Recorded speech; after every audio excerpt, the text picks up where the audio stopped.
இன்னொரு டேங்க். இந்த டேங்க்கில் பார்த்தீங்கன்னா ஒரு பேர் நான் கொஞ்சம் நிறைய சவனம் இருந்துச்சு. இப்போ ஒரு 2 பேர் தான் இருக்குது. இப்போ ஒரு பேர் தான் இருக்குது. இப்படி இருக்குன்னு இந்த இந்த தொட்டில் இப்போ நம்ம என்னன்னா இந்த டிஸ்கஸ் பார்த்தீங்கன்னா ரொம்ப சென்சிட்டிவ். இந்த சென்சிட்டிவான ஃபிஷ்ஷை வளர்க்குறது கொஞ்சம் கொஞ்சம் கஷ்டம்தான். ஆக்சுவலாக மீன்ஸ் டெம்பரேச்சரு கொஞ்சம் மெயின்டைன் பண்ணணும். ஏன்னா இங்கே வெயிலாக இருந்துச்சுன்னா ஓவர் வெயில் ஆகிடும். ஒன்று ரெயினாக இருந்துச்சுன்னா, அதாவது வெளில மழை பெஞ்சிச்சுன்னா குள்ளே ஹீட்டாக இருக்கும். வெளில ஹீட்டாக இருந்துச்சுன்னா குள்ளே அதே மாதிரி ஹீட்டாக இருக்கும். அதனால் இது டிஸ்கஸ் நார்மலாகவே கொஞ்சம் ஹீட் வேணும். ஆனால் இருந்தாலும் நம்ம இது கொஞ்சம் ஏசிலே ட்ரெயின் பண்ணியாச்சு. அதனால் இது ஏசிக்கு நல்லாவே இருக்குது.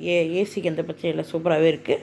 அது மட்டும் இல்லாமல் இதை நாங்கள் பார்த்தோன்னா ஒரு வீக்லி, அதாவது ஒரு மந்த்துக்கு 2 வாட்டி வாட்டர் சேஞ்ச் பண்ணிடுவோம். ஃபுல்லாக எல்லா தொட்டியுமே நாங்கள் ஒரு 2 வாட்டர் சேஞ்ச் பண்ணிடுவோம். இதுக்கு என்ன ஃபில்ட்ரேஷன் யூஸ் பண்ணியிருக்கோம்னா கேனிஸ்டர் தான் போட்டிருக்கோம். அது மட்டும் இல்லாமல் லைட்டு பார்த்தோன்னா ஆட்டோமேட்டிக் போட்டிருக்கோம். லைட் பார்த்தோன்னா ஆட்டோமேட்டிக்காக ஆன் ஆகி ஆட்டோமேட்டிக்காக ஆஃப் ஆகிடும். இது ஒரு வேவ் மேக்கர் வச்சுருக்கேன். இந்த வேவ் மேக்கர் போட்டால் ரொம்பவே பவர்ஃபுல்லாக இருக்குது. அதனால் இந்த ஃபிஷ்ஷஸ் ரொம்பவே சஃபிகேட் பண்ணுது. இதுக்கு ஃபுட்டு பார்த்தோன்னா என்ன ஃபுட்டு யூஸ் பண்ணிகிட்டு இருக்கோம்னா, மெயினாக போடுற ஃபுட்டு பார்த்தோன்னா இந்த ஃபுட்டு தான். அதுக்கப்புறம் பார்த்தோன்னா டெட்ராபைட்ஸ் போடுவோம். அதுக்கப்புறம் இன்டர்ன் மேன்லேருந்து ஒரு இது இருக்குது, இது ஃபுட் இருக்குது. அதை பார்த்தா நான் ஒரு ஷார்ட்ஸாக போட ட்ரை பண்ணுறேன். Okay, by.